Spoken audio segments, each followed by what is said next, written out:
नमस्कार दोस्तों, आप सभी का स्वागत है एक बार फिर से अपने चैनल भक्ति की शक्ति में। तो दोस्तों आइए जानते हैं शारदीय नवरात्रों में कलश विसर्जन हमें कब और कैसे करना है। शारदीय नवरात्रों में पूरे 9 दिन तक नव दुर्गा की पूजा की जाती है। कई भक्त अपने घर में कलश स्थापना कर दुर्गा सप्तशती का पाठ करते हैं। माना जाता है कि ऐसा करने से माता दुर्गा बेहद प्रसन्न होती हैं। वहीं हर साल कलश विसर्जन विजयदशमी के दिन किया जाता है, लेकिन इस साल नवमी तिथि 6 रहने के कारण विजयदशमी में ही नवमी तिथि पड़ रही है। ऐसे में कलश विसर्जन हमें कब करना है, इस बात को लेकर बहुत कंफ्यूजन है। ज्योतिषियों के अनुसार 3 अक्टूबर से शारदीय नवरात्रों की शुरुआत हो चुकी है और 12 अक्टूबर तक चलने वाली है। वहीं इस बार एक तिथि 6 होने के कारण नवमी और दशमी तिथि एक ही दिन पड़ रही है। इस कारण विजयदशमी के दिन कलश विसर्जन को लेकर भक्तों में संशय है। इसीलिए सही मुहूर्त जानना बहुत जरूरी है, नहीं तो भूलवश कलश विसर्जन करना गलत हो सकता है।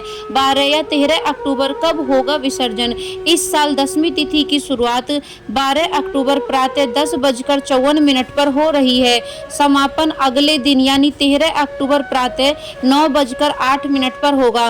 कलश और माता दुर्गा प्रतिमा विसर्जन श्रवण नक्षत्र दशमी तिथि के दिन अपराह्न के समय करना शुभ माना जाता है। इसलिए 12 अक्टूबर को ही माता दुर्गा प्रतिमा और कलश विसर्जन शुभ रहने वाला है। विसर्जन करने का शुभ मुहूर्त 12 अक्टूबर दिन शनिवार को रहेगा। विसर्जन करने का शुभ मुहूर्त शनिवार के दिन दोपहर 2 बजे के बाद का है, जो बेहद ही शुभ माना गया है। आइए अब जानते हैं हमें कैसे करना है। आइए सबसे पहले जानते हैं कलश में रखे नारियल का हमें क्या करना चाहिए। जब आप कलश को माता की चौकी के पास से उठाएं तो सबसे पहले नारियल को अलग करके इसे एक लाल कपड़े में बांधकर घर के मंदिर या तिजोरी में रख सकते हैं। आप इस नारियल को नदी में भी प्रवाहित कर सकते हैं। वहीं माता को चढ़ाए हुए नारियल को आप प्रसाद की तरह ग्रहण करें और कन्याओं को भी खिलाएं। यदि आप नारियल को कपड़े में बांध कर रख रही हैं तो इसी नारियल का इस्तेमाल अगली बार नवरात्रि में किया जा सकता है। ध्यान रखें कि नारियल को कभी भी कचरे वाले स्थान पर ना डालें और ना ही किसी अपवित्र स्थान जैसे बाथरूम के आसपास रखें। कलश में रखे हुए जल का हमें क्या करना है। कलश से नारियल हटाने के बाद आप इसमें रखे जल को पूरे घर में छिड़कें और बचे हुए जल को किसी गमले में डाल दें। कभी भी इस जल को नाली या बेसिन में नहीं बहाना चाहिए।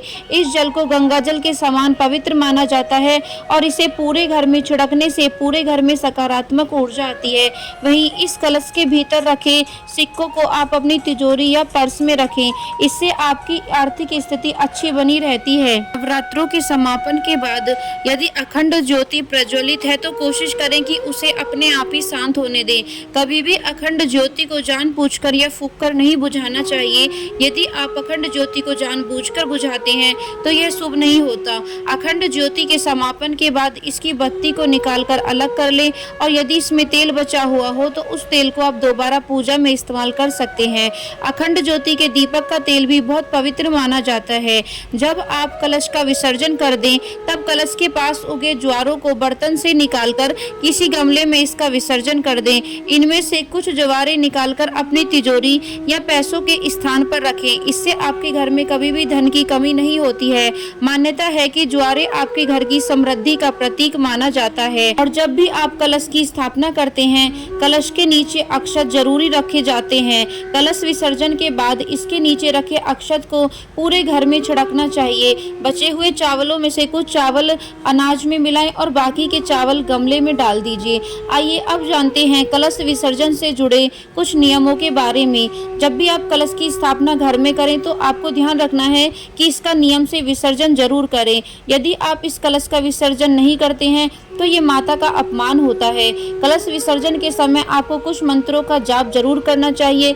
इसमें ओम ऐं ह्रीं क्लीं चामुंडाय विच्चे नमः मंत्र का जाप करना बहुत शुभ होता है।